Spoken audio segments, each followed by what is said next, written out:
Kitu chochote kibaya kinachokuumiza na kutesa maisha yako, kichukie na ukitoe kwenye ufahamu wako.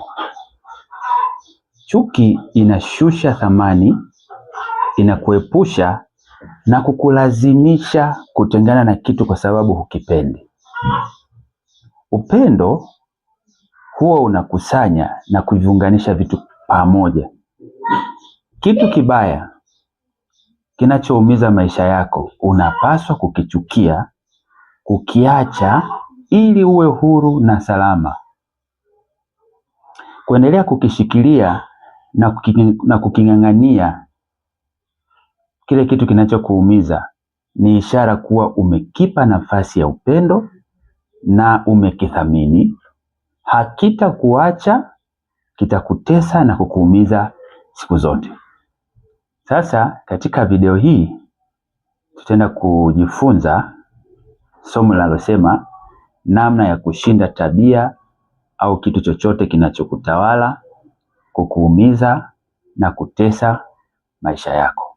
Namna ya kushinda inaweza ikawa tabia au kitu chochote kinachokutawala, kukuumiza na kukutesa katika maisha yako. Tutaenda kujifunza namna hiyo. Naomba tufuatane hatua kwa hatua. Napenda ufahamu jambo moja, nitaweka tu kama utangulizi. Tabia au kitu chochote kinachokutawala, kinachokutesa na kukuumiza ni lazima kwanza uwe umekipa nafasi nafsini mwako. Chochote kile kinachokutawala na kukutesa, huwa wewe mwenyewe unakuwa umekitengenezea nafasi, kikae kikuumize. Hilo ni jambo la msingi, nafasi kwenye maisha yako. Hamna kitu kinachoweza kutawala pasipo na nafasi. Hakiwezi kutawala pasipokuwa na nafasi. Kitu hicho ni lazima kwanza uwe umekikubali, umekiamini na kuamua kukifuata. Ukikubali, kukiamini na kukifuata kutokana na elimu, ujuzi na maarifa ulioyakubali kupitia kitu hicho. Yaani nazungumza kwamba unakikubali, unakiamini na kuamua kukifuata hicho kitu kinachokutesa kutokana na elimu ambayo uliwahi kukipata kuhusiana na kitu hicho. Inaweza ikawa kutokana na ujuzi ambao unao au unaofahamu kuhusiana na kitu hicho, au maarifa ulioyakubali. Ukifanya hivyo unakitengenezea nafasi. Sasa tuangalie tu tabia au vitu vinavyotawala na kuumiza watu. Baadhi ya vitu au tabia zinazoweza kutawala na kuumiza watu. Ziko nyingi lakini nitataja tu chache. Moja wapo inaweza ikawa tabia ya tamaa, chuki. Chuki inaweza kumtawala mtu, tamaa inaweza kumtawala mtu. Hivi vitu ni vitu vibaya. Uvivu kitu kibaya sana. Umasikini, uongo, mtu mwingine ametawaliwa na tabia ya uongo. Mtu mwingine ana hofu, mtu mwenye hofu sana, anashindwa kuamua au anaamua vibaya kutokana na nini? Na hofu, tabia ya hofu. Mwingine ni uchoyo, mwingine ni uchafu, mwingine ni ulafi, mwingine ni ulevi, mwingine ni mgomvi. Kwa haya mambo machache, hapo mengi sana najua, ni baadhi ya tabia au vitu vinavyoweza kumtawala mtu na kutengeneza athari mbaya kwenye maisha yake. Sasa tutaenda kujifunza namna ya kushinda tabia hizi au namna ya kushinda tabia hizi. Ni vitu vingi, kwa hiyo nitapiki tabia moja alafu nitaonesha mbinu na namna ya kushinda tabia hiyo. Kwa hiyo unaweza ukatumia namna hiyo mbinu kuweza kukabiliana na tabia hizo nyingine zinazotawala na kutesa maisha ya watu. Kwa hiyo kabla ya kuendelea, naomba nielezee namna rahisi ya kushinda vitu vinavyokutesa na kukutawala. Lakini naomba uelewe jambo hili moja na muhimu sana, kwamba thamani au ubaya wa kitu upo kwanza nafsini mwako. Yaani thamani ya kitu, haba thamani ya hii laptop hii inakuwepo ndani ya mtu kwanza.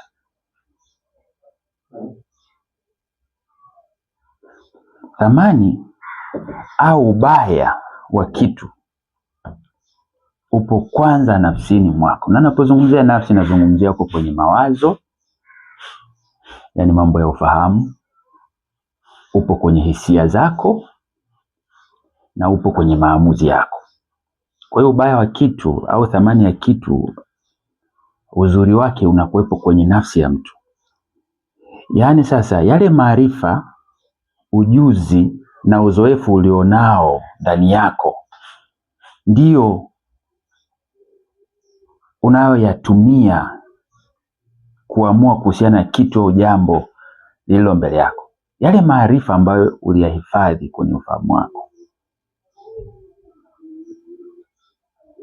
ule uzoefu ambao unao kwenye ufahamu wako, ndio unaotumia kuamua kama kitu ni kibaya au ni kizuri. Hilo ni muhimu sana. Mfano, unapotazama ukwaju, nafahamu ule ukwaju, nini kinachotokea kwenye ufahamu au hisia zako? Mfano, unapotazama ukwaju, nini kinachotokea kwenye ufahamu wako? Jibu ni uchachu, ugwadu, na wengine mate huanza kujaa mdomoni.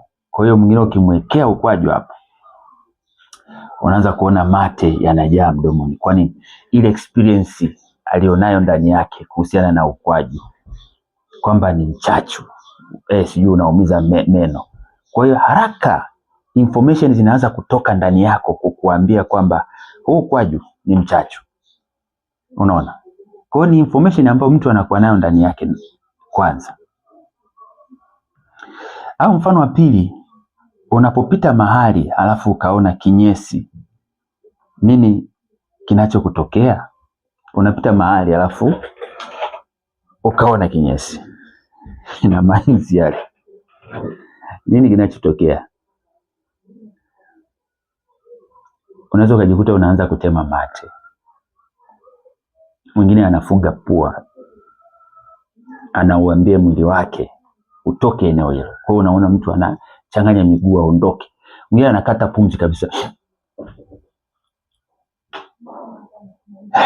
anaenda kuhema mbele. Kwa nini?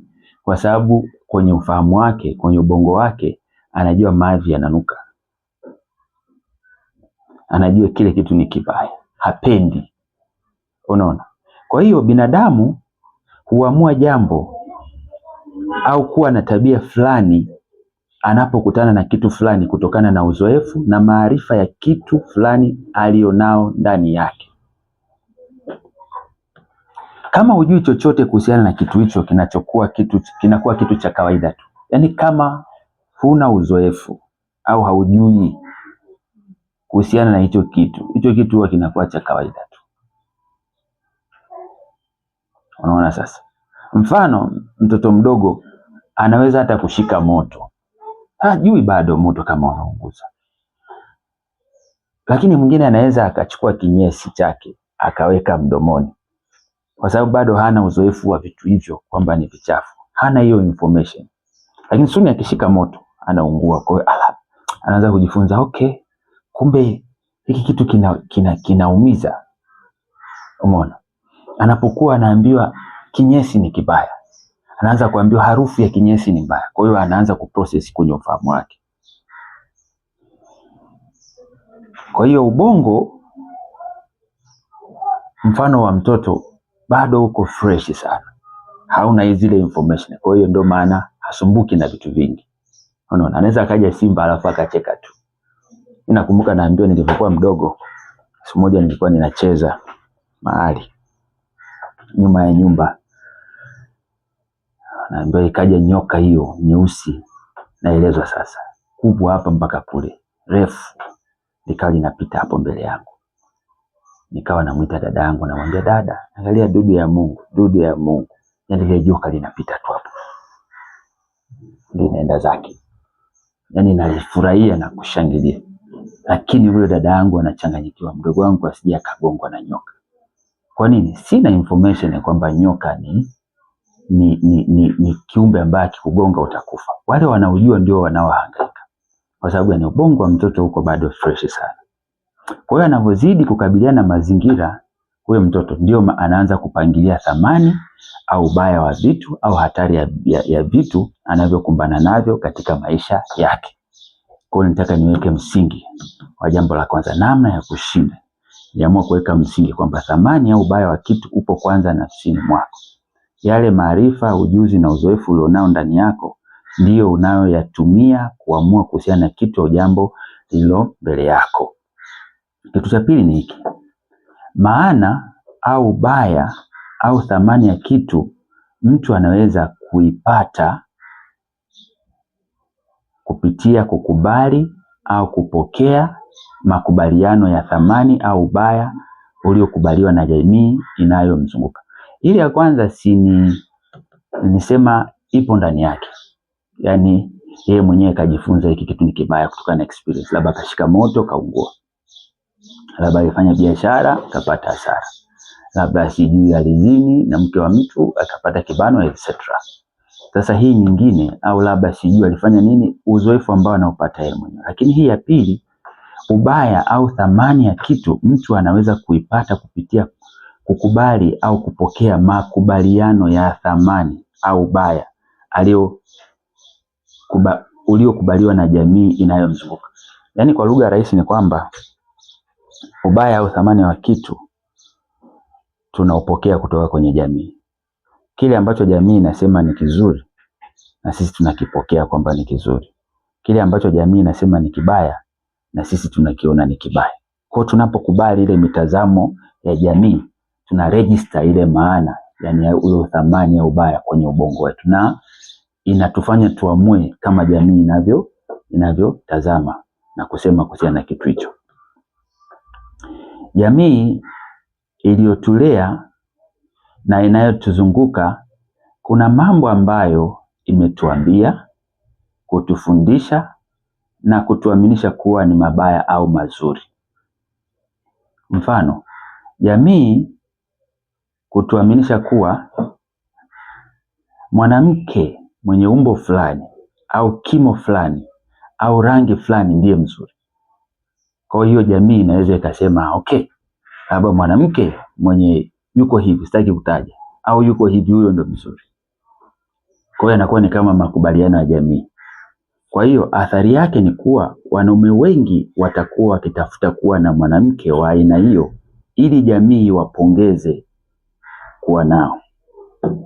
Kwa hiyo wanataka ile appreciation ya jamii kwamba okay, huyu ameshakuwa na huyu ambaye jamii inasema ni mzuri. Halafu aina hiyo ya wanawake wenye umbo na sura za aina hiyo wanakuwa expensive kwenye jamii. Thamani yao mbele ya jamii inakuwa kama lulu au dhahabu, kwa sababu tu yale makubaliano ya jamii. Lakini kiuhalisia uzuri au ubaya wa kitu upo machoni mwa watu na kwenye makubaliano ya jamii yao. Uzuri ni mtazamo tu, sio kitu halisi. Narudia tena, uzuri ni mtazamo tu, sio kitu halisi. It is not a tangible thing. Ni kitu ambacho kinakuwa ni kwenye level ya consensus, makubaliano. Kila jamii ina mitazamo yao. Mfano, toe labda kwenye jamii ya Wajapani. Japani wao yule mwanamke mzuri kwao ni mwanamke mwembamba, hana nyama. Yaani yule ambaye kilo 45, 55, 60, 45 hapo katikati hapo kwenda. Sasa fikiria mtu mzima ana kilo 45 mpaka 55, mrefu. Unaona mwembamba. Kwao sasa ndio the most beautiful woman. Okay. Lakini kwa Afrika ni tofauti. Wana mitazamo yao tofauti. Kwa hiyo sasa huyu ambaye ndiye mbora kwa Afrika akienda Japani ndio useless kabisa, kwa sababu kule hawataki wanawake wenye mafiga hayo namba 8 nini na nini, wanaume wa Kiafrika, wanawake mabonge bonge wale. Kule ni mtu ambaye sasa kama ni bidhani ya chini, lakini yule mwembamba akija Afrika, wanaume wa Afrika wanajua, kwa sababu ya ule mtazamo ambao wamelishwa, lakini pia rangi na nini. Kwa hiyo unaona kwamba kuna vitu ambavyo watu wanaamua kutokana na makubaliano na mitazamo tu ya jamii, lakini sio kitu ambacho ni halisi. Lakini naweza nikatoa mfano tena mwingine unielewa vizuri. Nitatoa mfano wa ng'ombe. Tunaweza kusema ng'ombe huyu ni mzuri labda kwa pengine kwa kuangalia rangi yake, umbo lake, jinsi alivyo yule ng'ombe au ukubwa wake. Lakini mwingine anaweza kusema ng'ombe yule mwingine ni mbaya. Sio kwamba labda ni mwembamba, hana afya au ni mgonjwa. Hapana, pengine hapendezwi tu na rangi yake au muonekano wa sura yake. Labda yeye hapendi ng'ombe mwenye rangi labda nyekundu au nyeupe au nyeusi, au hapendi ng'ombe mwenye mapembe makubwa. Umeona? Lakini hao ng'ombe wawili wakichinjwa, nyama zao zikapelekwa bucha, inawezekana yule ambaye haukumpenda kutokana na rangi yake na umbo lake anaweza akawa ndiye mwenye nyama tamu sana. Sio, unanielewa? Inawezekana akawa ni the best. Kwa hiyo bado nasisitiza kuwa mitazamo na maarifa na makubaliano ya jamii huamua mambo mengi ya maisha yetu kwa uzuri na ubaya. Kwa hiyo ndio kusema ile information uliyoikubali au kuiamini ndani yako ndiyo itakayoamua uelekeo wa tabia yako.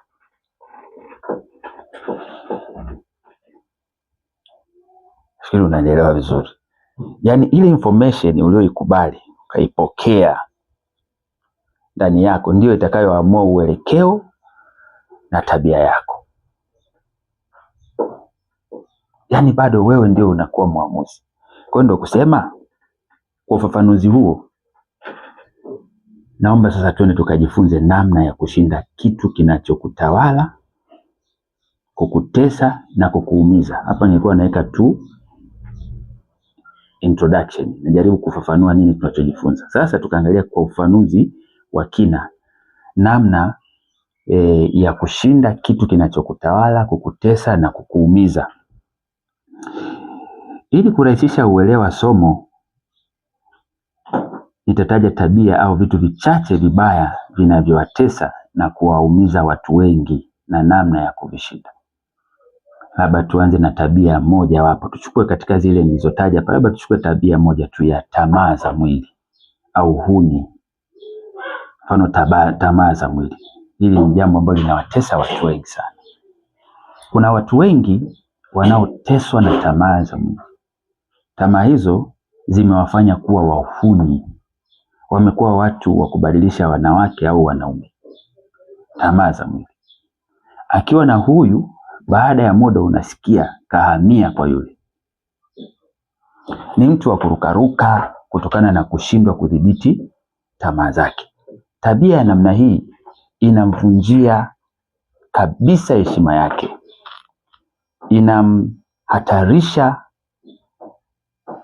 Inamhatarishia kupata magonjwa na kuharibu. Mfano kama mtu yuko kwenye ndoa, anaweza kuharibu ndoa yake kwa ajili ya uhuni. Lakini pia tunajua zinaa ni dhambi mbele za Mungu. Kwa hiyo mtu wa namna hii anatakiwa ajue na kufanya yafuatayo. Mtu wa namna hii, kama kuna mtu anateseka na tabia za tamaa za mwili, naomba unisikilize kwenye somo hili. Mtu wa namna hii anatakiwa ajue na kufanya yafuatayo. Jambo la kwanza, kile kinachokutesa au kukuendesha kwenye tamaa au uhuni ni kitu ambacho kipo ndani yako. Kipo ndani yako. ulikiruhusu kikaingia, kwa hiyo kipo ndani yako. Yanaweza yakawa ni maarifa au elimu ulionayo kuhusiana na aina ya mwanamke au mwanaume unayekabiliana naye. Kama kwenye nafsi yako ulijiambia na kukubali kuwa mwanamke wa jinsi hii ni mzuri na ndiyo ninayetamani sana kuzini naye, akitokeza umekwisha. Si information ambayo ulijifeed mwenyewe. Kitu unachokubali siku zote hukutawala. Kitu unachokikubali siku zote hukutawala. Utawala maamuzi yako, utawala hisia zako, utawala ufahamu wako. Si umekikubali? Unachokikubali tayari kwako kina jibu la ndio. Kwa hiyo ukikutana naye ndio unasema umekwisha, kwa sababu tayari wewe ulishatiki eneo hilo kwamba huyu wa namna hii ndio bora. Kwa hiyo utajikuta unatumia resources zote ulizonazo ili kuweza kukipata kile kitu unachokitaka au mtu unayemtaka awe wako. Utatumia resources zote, umaarufu wako wote, heshima yako yote, cheo ulichonacho, mali zako, kwa sababu ulishajiambia this one is perfect. Sasa hiyo hapo unazojikuta uko kwenye ndoa rafiki yako. Shughuli nayo.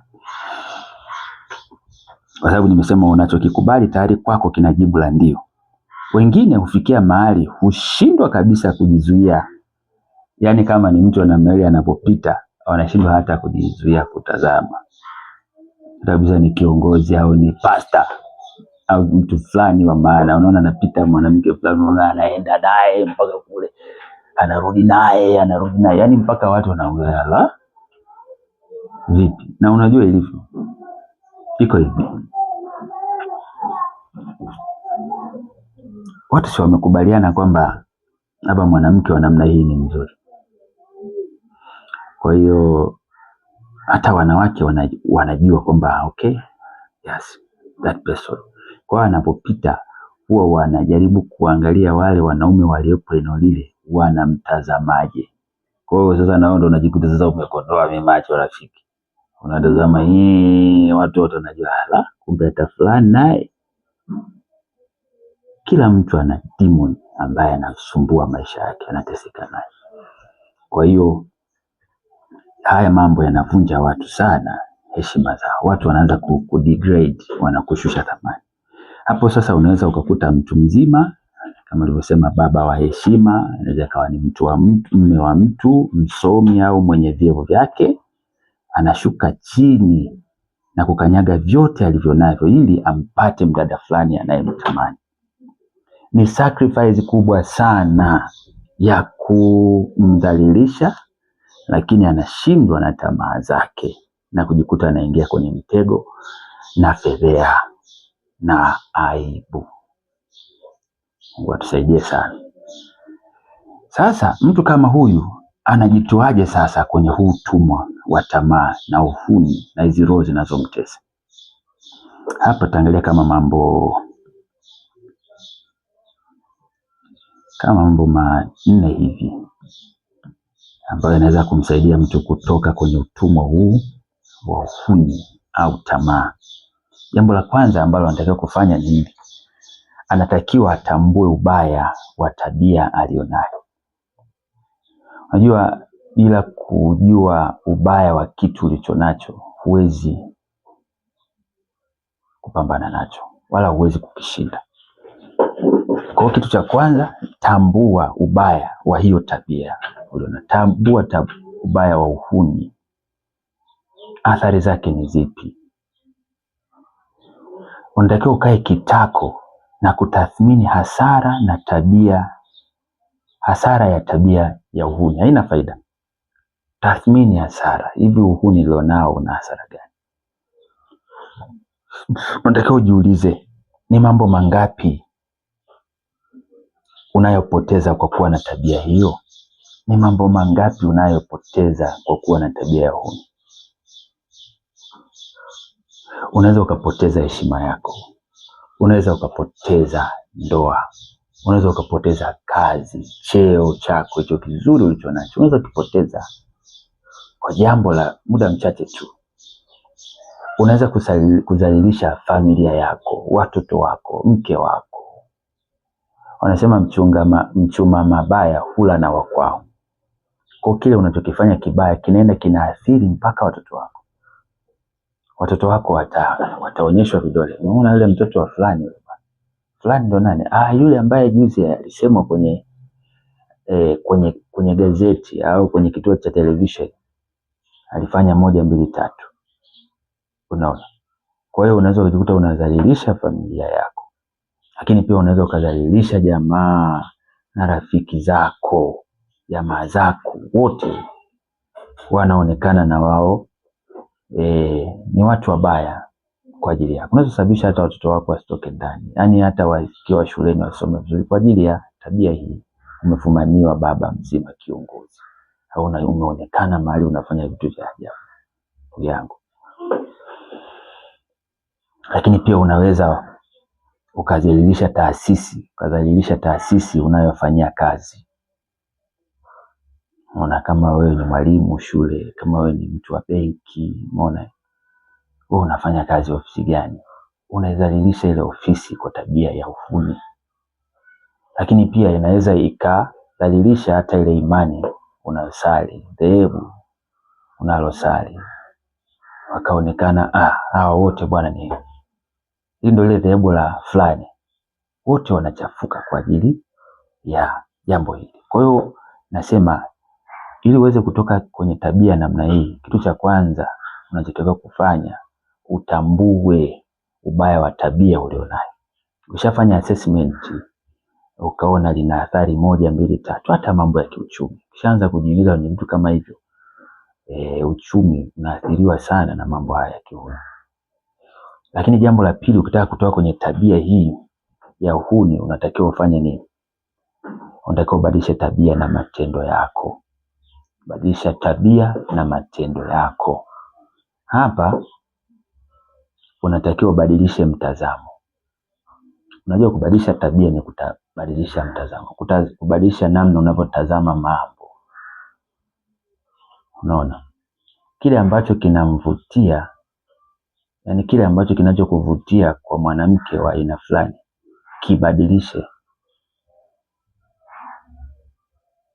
Unaweza kufanya hivyo kwa kuondoa thamani yake. Kwa hiyo kama kuna kitu kilicho kinakuvutia kwa mwanamke fulani, kwa wanawake kitu fulani, unatakiwa ubadilishe mtazamo. Kuna mkuu wa mkoa mmoja wa Kilimanjaro, alikuwa anaitwa Mama Ana Mingira Swini. Yule mama ni marehemu. Aliwahi kuwazeti kitu fulani ambacho kinafahamika. Alisema kitu fulani. Anasema kila mwanamume unayemwona kuna kipande fulani huwa anakipenda kwa mwanamke. Sio vyote, yani mwanaume huwa hapendi kila kitu kwa mwanamke. Sasa sio ni kupenda au ni kutamani, nafikiri ni kutamani au vyovyote. Kwa mwingine anaweza akawa anapenda nywele, anaweza akawa anapenda miguu, mwingine anaweza akawa anapenda macho, mwingine anaweza akawa anapenda nini, anaweza akawa mwingine anapenda kucha, mwingine anaweza akawa anapenda umbo tu lile, mwingine anaweza akawa anapenda rangi. Kwa hiyo wanaume wako hivyo, wanapenda vipande. Sasa akimkuta mtu fulani mwenye vile vipande walau 2 3, unaona anahangaika na kubabaika. Kwa kama una tatizo la namna hilo, na najua wengi wana tatizo hilo,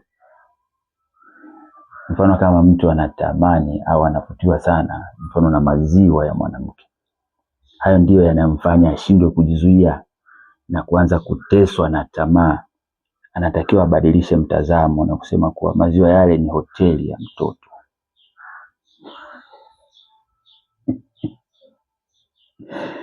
Ni sehemu ya maumbile ya mwanadamu. Halafu anachotakiwa kufanya au unachotakiwa kufanya, unatakiwa kublock huo mtazamo au mitazamo mingine kuhusiana na maziwa ya wanawake ambayo pengine mtu aliipata kutoka kwenye sources mbalimbali, labda wengine ni kutokana na kuangalia pornography, video chafu, mapicha machafu, vitu vile ambavyo vinakuwa portrayed kwenye jamii, labda aina hii ya maziwa ndio the best. Kwa hiyo nawe umefeed kwenye huo uchafu mpaka yamekusababishia iwe ni tabia yako, yamekusababishia, yanaathiri maamuzi yako. Sasa Biblia inataja mitazamo kama mawazo na elimu iliyojiinua kinyume na neno la Mungu. Kwa Biblia inataja hii mitazamo hii kama mawazo, of course ni mawazo, na elimu ambayo huwa inainuka kinyume cha neno la Mungu. Unaweza kusoma kwenye Wakorinto wa pili mlango wa 10 mstari wa 3 hadi wa 6. Wakorinto wa pili mlango wa 10 mstari wa 3 hadi wa 6. Biblia inasema, maana ingawa tunaenenda katika mwili, hatufanyi vita kwa jinsi ya mwili. Maana silaha za vita vyetu si za mwili, bali zina uwezo katika Mungu hata kuangusha ngome. Sasa mstari wa 5 ndio huo unaosema. Anasema tukiangusha mawazo na kila kitu kilichoinuka kijiinuacho juu ya elimu ya Mungu, na tukiteka nyara kila fikra ipate kumtii Kristo. Unaona? Kwa hiyo hivi vitu vingi ambavyo vinavyotesa watu kwenye tamaa ni mitazamo na elimu walioipata, wakaiamini na kuikubali, ndio inayotesa. Kwa hiyo tunatakiwa kubadilisha mitazamo. Nafikiri unanielewa. Sasa mimi nimetoa tu mfano, wewe unajua ni kitu gani kinachokuchanganya. Badilisha mtazamo wa hicho jinsi unavyokitazama hicho kitu. Tafuta namna ya kubadilisha mtazamo, utapona. Lakini jambo la pili, mtu kama anateswa na kusumbuliwa na mambo haya ya uhuni na tamaa, anatakiwa achukie kabisa tabia ya tamaa za mwili na uhuni alionao. Unatakiwa kuchukia ile tabia ulionayo, hiyo tabia ya uhuni. Unaichukia kabisa. Unajua kwenye imani chuki ni mbaya kama unawachukia watu. Lakini imani haizuii kuchukia vitu vibaya. In fact, namna nzuri ya mojawapo ya namna ya kushinda na kuepukana na mabaya ni kuchukia mabaya. Biblia imesema hivyo. Unachukia mabaya kabisa. Mtume Paulo katika mambo Mtume Paulo kuna mambo aliyashinda kwa kuyahesabu kama mavi. Yaani Mtume Paulo kuna mambo aliyashinda kwa kuyaona kama mavi. Naomba nitumie leo neno, sababu ndivyo ambalo limesemwa hata. Mavi kabisa. Yaani kuna vitu alivyoona kama mavi. Ukisoma kwenye Wafilipi ule mlango wa 3 mstari wa 8. Wafilipi ule mlango wa 3 mstari wa 8, unaona hili ninalosema. Pale Biblia inasema, naam, zaidi ya hayo nahesabu mambo yote kuwa hasara kwa ajili ya uzuri usio na kiasi wa kumjua Kristo Yesu.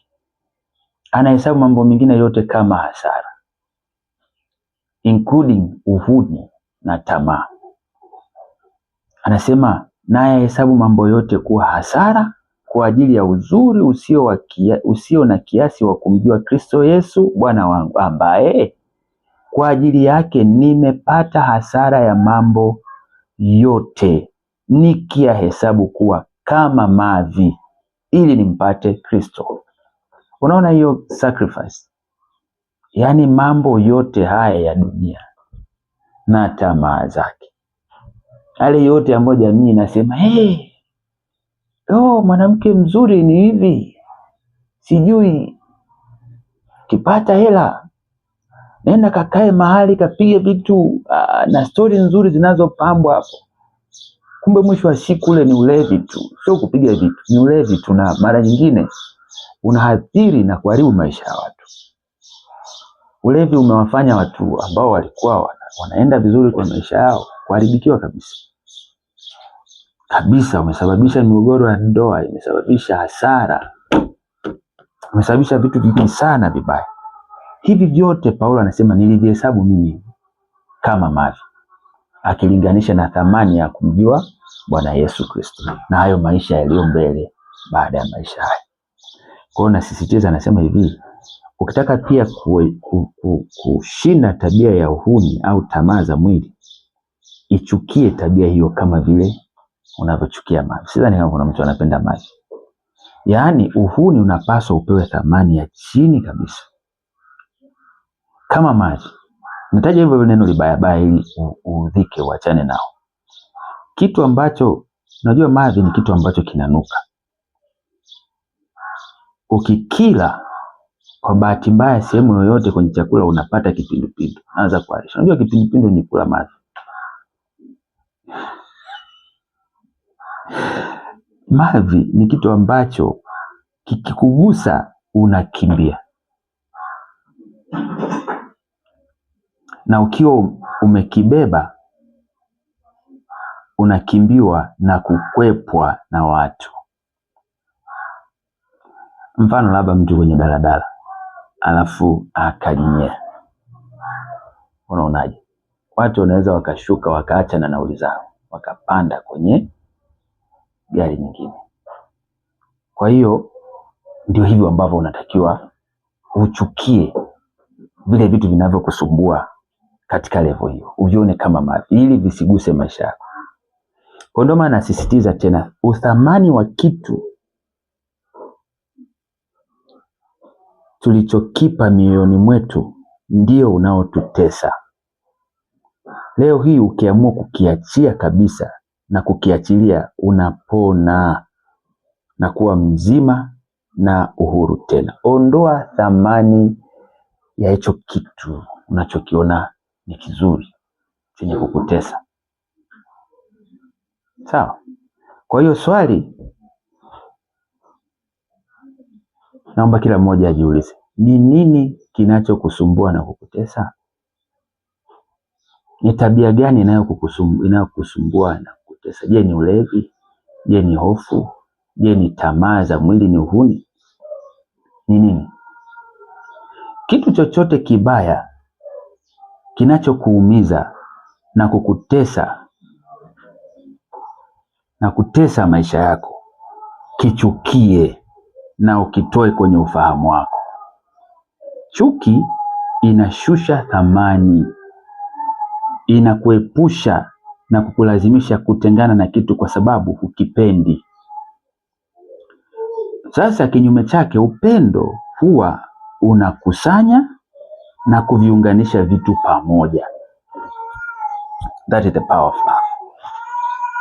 Yaani hata ijalishi kama ni vizuri au ni vibaya.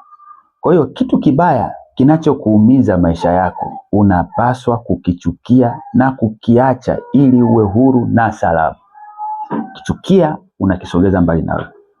Kuendelea kukishikilia na kuking'ang'ania ni ishara kuwa umekipa nafasi ya upendo na umekithamini.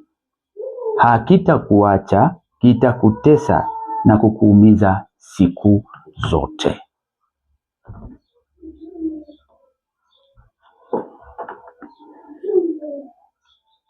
Unaona hiyo nguvu ya chuki kwenye vitu vibaya? Ndicho kitu ndio vitu ambavyo vinaweza ikafanya kwako.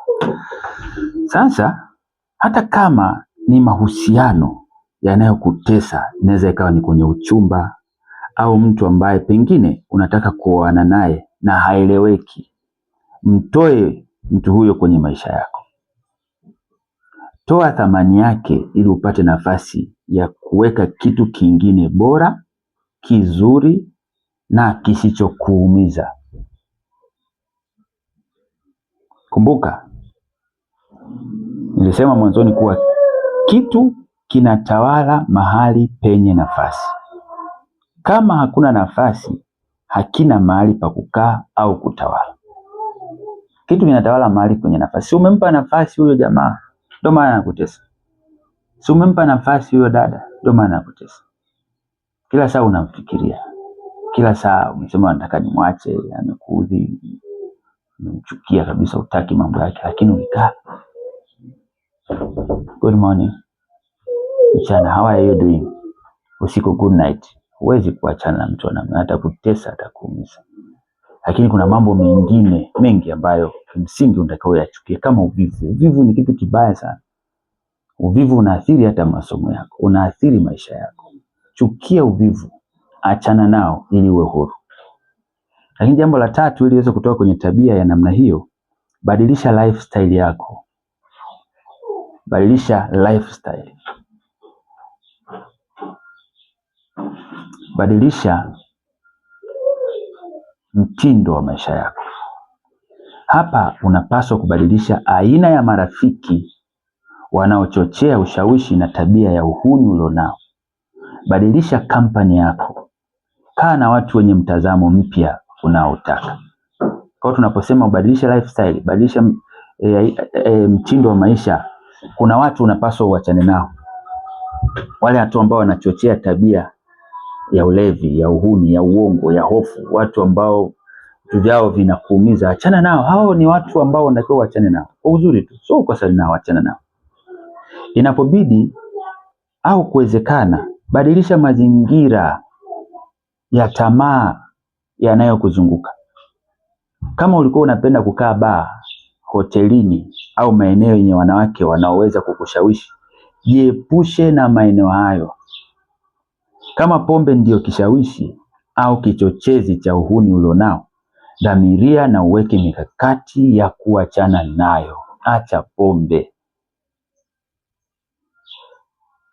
Kumbuka, wewe ndiye mfanya maamuzi wa maisha yako. Unachoamua utaelekea upande wake.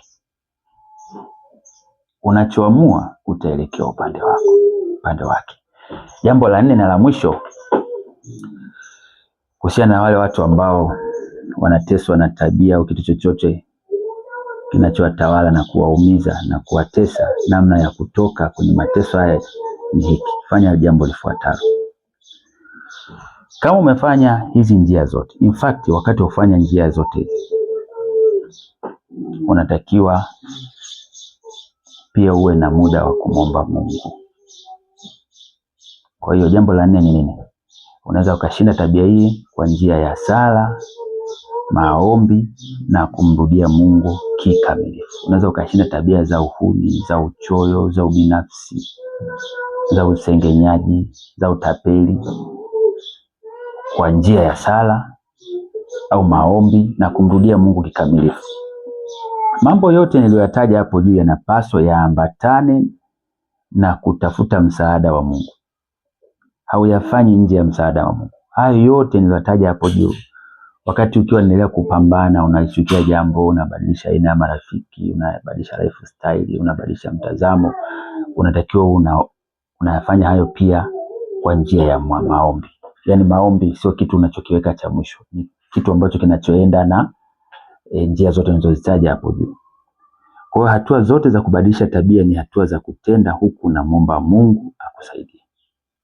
Maana kuna tabia nyingine zinasababishwa na maroho ya shetani yanayowasumbua watu. Kuna tabia nyingine mtu anafanya kutokana na nini? Na influence ya yale maroho, mapepo yanayowasumbua watu. Hayo maroho huwa na tendency ya kuwapushi watu kutenda mambo wasioyapenda na yanayowadhalilisha. Yanawapush, yani yanakutengenezea kiu. Kama ni pombe, yani unasema wiki hii, wiki ijayo, wiki ya 3 umeacha, mwezi siku moja. Yani unaamka ni kama vile umebebwa kupelekwa kilabuni au baa au hoteli. Kama ni uzinzi, unasema sasa ninashukuru kwa kweli naendelea vizuri, miezi 3. Siku hiyo sio dhani tayari umeshanasa tena. Inaanza majuto mapya. Kwa hiyo haya mara nyingine yanasababishwa na maroho ya shetani. Unajua hatushindi vita hivi kwa njia ya damu na nyama. Mambo mengine yanatokana na uchawi, inaweza ikawa roho za maagano ya familia yanayomtesa mtu. Huo ni maagano kwenye familia za watu. Inaweza ikawa ni mashambulizi ya nguvu za giza au kadhalika. Nategemea maroho yanayoingia watu kwa njia nyingi. Kwa hiyo unapoomba unataja kinachokutesa. Nasema Mungu nisaidie. ninateswa na tabia na roho za uhuni, roho za tamaa, roho za ulevi. Unamwomba Mungu aziondoe hizo tabia. Kwa hiyo zibainishe, tambua, taja mbele za Mungu kile kinachokutesa na kukudusa. Ombe Mungu aziondoe. Unafanya vita na hivyo vitu vinavyokutesa, unavivunja, unavipiga, na ikiwezekana tafuta msaada wa watumishi wa Mungu wasaidiane na wewe kukuweka huru. Kwa hiyo unapoomba na usema Mungu, ninaomba niondolee tabia hii. Ikiwezekana ingia kabisa hata kwenye maombi ya kufunga. Unajua kufunga kuna utiisha mwili. Hasa kama unasumbuliwa na tamaa na maroho haya, kufunga kuzuri sana. Kufunga kunatiisha mwili, kuna kutengeneza, kuna kuumba vizuri. Kwa hiyo tafuta uso wa Mungu kupitia maombi. Mungu atakusaidia. Na pia kusoma ule mlango wa Korinto wa pili, ule mlango wa 10 mstari wa 3 hadi wa 6. Korinto wa pili mlango wa 10 mstari wa 3 hadi wa 6. Hasa kile kipengele cha kwenye mstari wa 5 anasema tukiangusha mawazo na kila kitu kilichoinuka kijinuacho juu ya elimu ya Mungu na tukiteka nyara kila fikra ipate kumtii Kristo. Hapo unapoangusha hivi vitu vinavyokutesa, unaangusha kupitia maombi. Kwa hiyo muombe Mungu akusaidie. Mungu atakusaidia.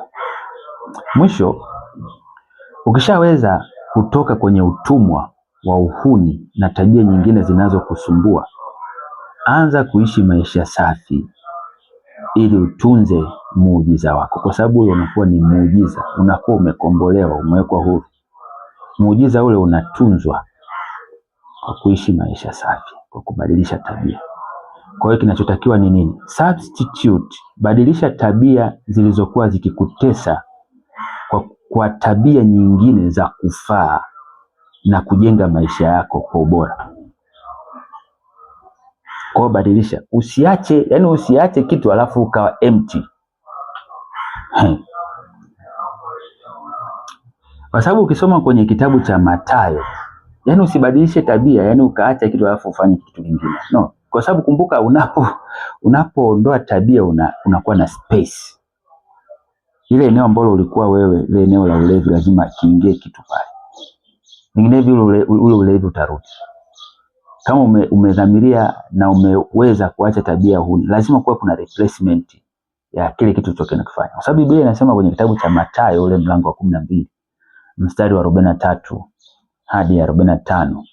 Mathayo mlango wa 12 mstari wa 43 hadi 45, Biblia inasema pepo mchafu amtokapo mtu kupitia mahali pasipo maji, akitafuta mahali pa kupumzika asipate.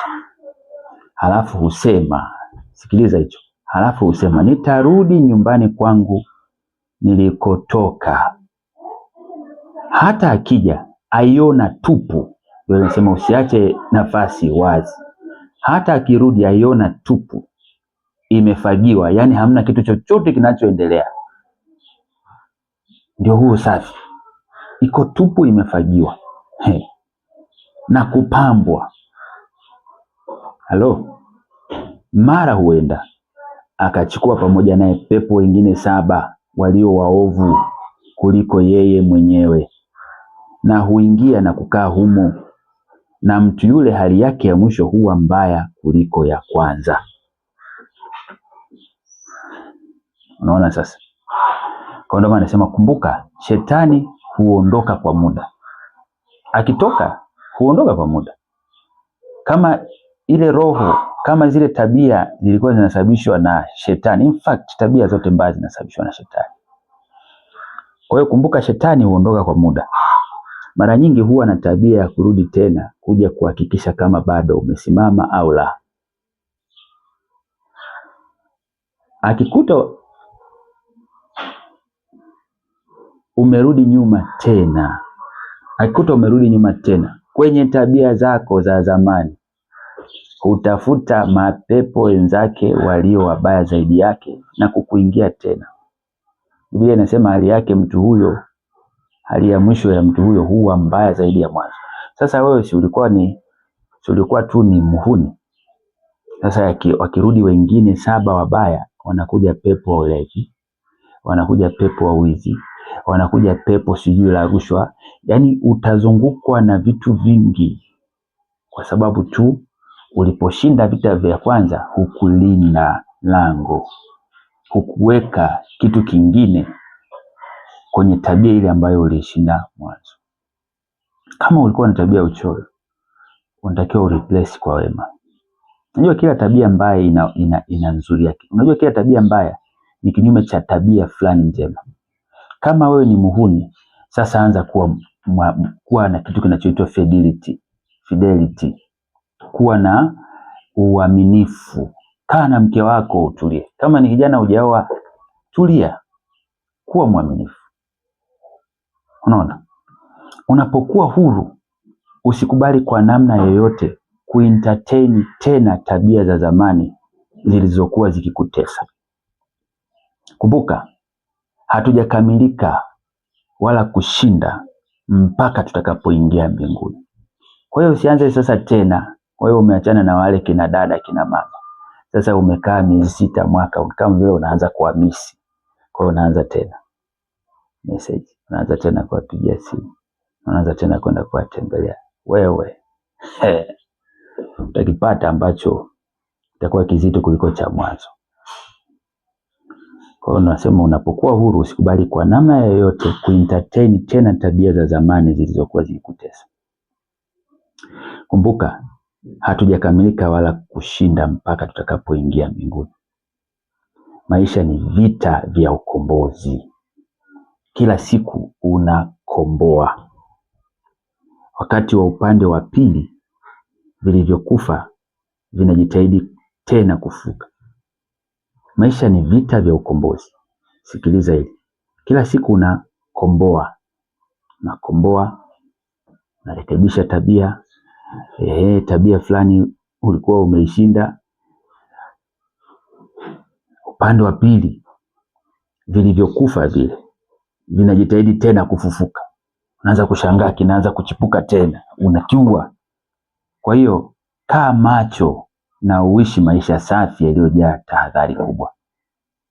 Mungu atakusaidia, utashinda. Usihofu wewe ambaye unapitia kwenye nyakati hizi au unasumbuliwa na tabia hizo. Mungu atakusaidia. Naamini umefurahia ujumbe huu, na hili ni somo tu mojawapo kati ya masomo mengi ambayo yanapatikana kwenye YouTube channel yangu inayoenda kwa jina la Gabriel Simon Molel. Molel hiyo ni MOLLEL. Kwa hiyo unaweza ukaandika kwenye browser yoyote tu, kama ni Mozilla, kama ni Chrome. Ukiandika tu Gabriel Simon Molel itakuja tu. In fact ni kwenye mitandao karibia yote ya kijamii, Facebook, Twitter, X, alafu napatikana pia Instagram, TikTok kwa jina hili la Gabriel Simon Molel. Kwa hiyo kule pote utakuta video hizi, lakini sana sana ukiingia YouTube ukiandika tu Gabriel Simon Molel, basi utakuja page yangu pale, subscribe, alafu turn on notifications ili kila video itakayokuwa ikipanda uweze kuiona. Naamini kwamba umebarikiwa, na asante sana kwa muda wako. Uwe na wakati mwema. Asante sana.